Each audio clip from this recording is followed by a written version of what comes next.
आज आपने यहाँ पे आपको तकलीफ दी इसलिए कि पहाड़ी कम्युनिटी गवर्नमेंट ऑफ इंडिया की इंतहाई मशकूर है कि उन्होंने शेड्यूल्ड ट्राइब की डिमांड पहाड़ियों की मंजूर की और उसके लिए हम कमिटेड हैं कि हम गवर्नमेंट ऑफ इंडिया और बीजेपी की जो मौजूदा सरकार है उसके साथ किए गए वादे पूरे करेंगे। इलेक्शन की घड़ी आ चुकी है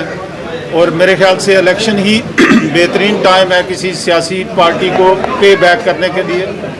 लेकिन पिछले 2-4 दिनों से यहाँ पे कुछ इस तरह की अफवाहें गर्दिश कर रही हैं। सामने ये आ रहा है कि बीजेपी अपने कैंडिडेट्स यहाँ पे खड़े नहीं करेगी बल्कि कुछ ऐसे लोगों की हिमायत करेगी जिनका माजी पहाड़ियों के हवाले से इंतहाई मशकूक रहा है, जिन्होंने पहाड़ियों के इश्यूज़ को हमेशा से सबोटाज करने की कोशिश की है। तो हम गवर्नमेंट ऑफ इंडिया और मरकज़ की बीजेपी से ये गुजारिश करना चाहेंगे, बीजेपी की क़यादत से, कि काइंडली हमारी इस अपील को गौर से सुनिए और ऐसे किसी आदमी के साथ, किसी अनसर के साथ, किसी पार्टी के साथ कोई अलायंस करके उनको हमारे सामने न लाइए जिनका माजी हमारे हवाले से ख़राब रहा है। हमारी कम्युनिटी उनकी तायद में खड़े होने से